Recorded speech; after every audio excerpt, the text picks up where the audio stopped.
There are two things that a leader can influence when it comes to getting results. There's the strategy or the plan, and then there's the ability to execute that strategy. And if you ask leaders, which of these two things do they struggle with more? The vast majority of leaders are going to tell you it's execution. Now, if you've been to business school or you have an MBA, ask yourself this question. What was it you were studying? Were you studying execution, or were you studying strategy and business planning? We find it very interesting that what leaders are struggling with is not what they were educated in. Ram Charan said that 70% of strategic failures are due to poor execution of leadership. It's rarely for lack of smarts or vision. There is one overwhelming reason why execution is as difficult as it is. Within every organization, there's a clash or a rub between two forces. The one is what we call the whirlwind or the day job. This is all the energy and attention that's needed to keep the organization running today. This is what keeps your doors open. It maintains the operation. It's what people will often refer to as the real work. The other force is the goals for moving the organization forward. These two things are not the same. They're both absolutely necessary, and they do not get along. Ask yourself this question. Would the people in my organization still be busy even if we didn't have any goals for moving the organization forward? Think about the strategies, the initiatives, the priorities that you've seen die. What killed them? Was it incompetence? Was it defiance? The vast majority of the cases that we see, they are choked or starved by the whirlwind, by the urgency of the day-to-day. People are not stupid and they're not lazy. They're busy. The primary characteristic of the whirlwind is urgency. It acts on you. The goals for moving the organization forward are important, but they never have the same immediacy or urgency as the whirlwind does. You have to act on them. When urgency and importance clash, urgency wins. Here's the bottom line. The challenge with execution is not simply executing on a goal. It's executing on a goal in the midst of a 100-mile-an-hour whirlwind. The 4 disciplines of execution exist solely for the purpose of helping an organization execute on its most important goals in the midst of that whirlwind. Even though these disciplines are logical and straightforward, they are not easy to implement or maintain in an organizational setting. They say easy, they do hard. And whether you're running a very simple organization or a very complex one, the good news is they always work. The first of these disciplines is to focus on the wildly important. If a team or an organization has 2 to 3 goals, in addition to the whirlwind, they're likely to achieve 2 to 3 goals. That same team has 4 to 10 goals, they're likely to achieve only 1 or 2. This is called the law of diminishing returns, and it is real. That same team has 11 to 20 goals, they're not likely to accomplish anything outside of the whirlwind. At 11 to 20 goals, they can't even hear you, let alone execute. Now, while this is a simple enough idea, it's very difficult for most organizations to adhere to. Leaders are typically the ambitious and the creative type. Now, the problem with that type is they always want to do more and not less. And there will always be more good ideas than there is capacity to execute. Because of that, organizations have to say no to good ideas, and that's very counterintuitive. They like to say no to the bad ideas, not the good ideas. Said differently, in the words of Jim Collins, the enemy of the great is the good. These critical few goals that are in addition to the whirlwind are called the wildly important goals, or WIGs. These are the goals that make all the difference. Failure to achieve these goals renders any other achievement inconsequential. Here are a few of the critical rules that apply to Discipline 1. First, no team can have more than 1 to 2 WIGs at the same time.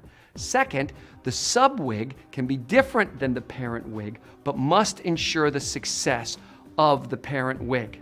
It's not enough for the sub-WIGs to align or support. The sub-WIG, or the battle, must ensure the success of the parent WIG, or the war. And finally, third, each WIG must have a clear finish line, a single statement of success, from X to Y by when.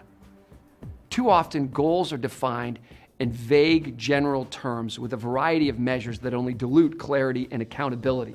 In the 1950s, our struggling space program had the goal of leading the world in space exploration, and that was a fine goal, and there were lots of measures associated with it, but there was very little focus, clarity, or accountability.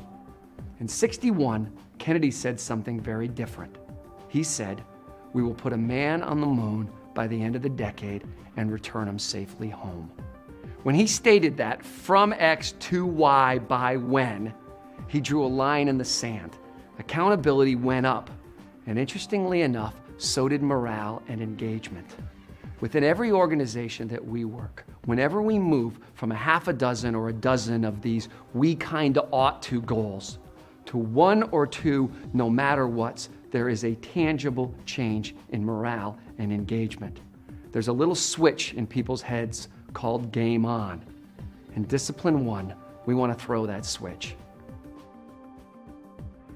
The second discipline is to act on the lead measure. Once a clear finish line is established in Discipline 1, the team knows how it wins or loses. It has its lag measure. The key to execution, though, is to act on the lead measure. Now, while lag measures measure the goal, lead measures measure something that leads to the goal and something the team can influence. A lead measure is predictive of goal success, but is also influenceable by the team. This is the golden rule of execution, focusing on a predictive and influenceable measure. In a word, it is leverage. For instance, if you want to lose weight, the lag measure is weight loss. The lead measure, and there's two of them, you got it, right? Diet, calories taken in, and exercise, calories burned. They're predictive of weight loss, and they're also more directly influenceable. Here's the problem. Human beings fixate on lag measures rather than lead measures, even though the lag measure isn't directly influenceable. And they do this for two reasons. First, because the lag measure matters. That's the thing you want, or that's the thing you're accountable for. The second reason people fixate on lag measures is because lag data is always easier to get. All right, let's go back to the weight loss thing. If you've got scales in your bathroom, right, you can step on those scales and in 2 seconds you know what the data is telling you. But you probably have no idea how many calories you've eaten today, and figuring out how many calories you've burned is even more difficult. Not only are lag measures easier to measure, half the time they'll chase you down. One of our clients affectionately refers to lag measures as "oh crap" measures, because when you look at them, you're either saying "oh cool" or "oh crap," but it doesn't feel like you have a lot of influence over them. As a matter of fact, if you feel like luck is playing a role in your career, it's because you're looking at lag measures. Lead measures are different for every team and every wig. For example, out of stocks in a grocery store driving store sales, compliance to safety standards driving a reduction in accidents, qualified prospects driving a monthly sales number, improved preventative maintenance and full crews driving improved plant production, number of one-on-one coaching sessions with call center reps to drive a customer satisfaction number. Your lead measures aren't always that easy to identify, and they're not always that easy to track either. This is the main reason why narrowing the focus in Discipline 1 is so critical. If a given team is trying to impact half a dozen goals simultaneously, it becomes almost impossible to identify and track that many lead measures, particularly in the face of the whirlwind. The third discipline is to create a compelling scoreboard. The purpose of that scoreboard is to hold the lead and lag measures from Discipline 1 and Discipline 2. And without a scoreboard, it won't take people very long to forget what the lead measure and the lag measure actually were. Now, creating a scoreboard isn't very tricky. Creating a compelling scoreboard, that's the difficult part. It needs to feel at least a little like a game. And to do that well, there are 4 rules. First, they've got to be simple. Think about how many football statistics there are and how many are actually on the scoreboard itself. This is about creating a player's scoreboard, not a coach's scoreboard. Second, it has to be visible to the players. Third, it has to show both the lead and the lag measure. I have to see that I can affect the score, that's the lead part, and that it's making a real difference, that's the lag part. And finally, most importantly, you can tell immediately if you are winning or if you are losing.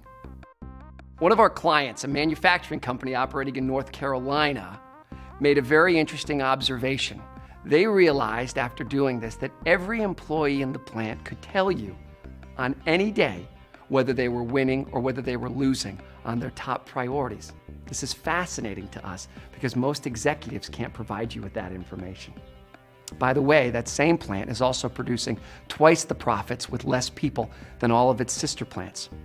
We also believe that the single biggest contributor to employee morale is whether or not a person feels they're winning at work. Just go back in your own life and think about the time when you were most engaged or most excited about what you were doing professionally, and see if at that time you didn't feel like you were winning. Disciplines 1, 2, and 3 create a winnable game for a person. Not just a game, but a winnable game. Discipline 4, create a cadence of accountability, is where the real execution takes place. This discipline revolves around a 20-minute meeting that happens every week for every team that owns a wildly important goal. It happens at the same time each week, and in this meeting, you do not discuss the whirlwind, even if the building's on fire. And every person on the team shows up thinking about the very same critical question. What are the 1 to 3 things that I can do this week in order to impact the scoreboard? In this 15 to 20 minute WIG session, each person takes just about 2 minutes to review 3 things. First, I report on last week's commitments. Did I do what I said I was going to do? Second, I review the scoreboard. Is the lead measure moving? And if so, is the lag measure responding? And finally, third, based on what the scoreboard is telling me, what am I going to do in the upcoming week to impact those lead measures? As you look at this week of time, you can see the yellow blocks are those objectives where we're trying to have an impact on the lead measure. And the blue, as you can guess, that's the whirlwind. Now, if you were to remove those yellow blocks, you can see, and you know from experience, it will not stay white. It'll turn blue, and it'll turn blue fast. The 4 disciplines is a process for driving the yellow into the blue. Folks, this is what execution looks like. One of our clients from a Fortune 500 company put it a very interesting way. She said, we don't have dragons swooping down, knocking us off our priorities. What we have are gnats every day with the gnats in our eyes. And we look back over 6 months and we haven't done any of the things we said we were going to do.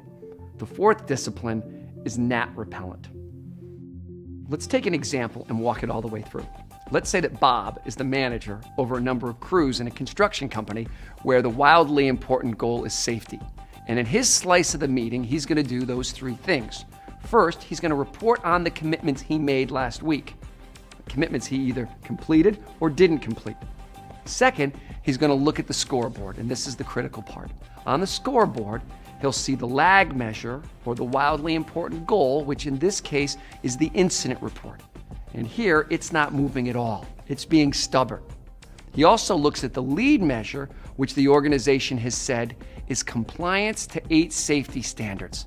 Now, as he looks at the lead measure, he can tell that while most things are okay, crews 9, 11, and 13 are not wearing their protective eyewear when they use the saws.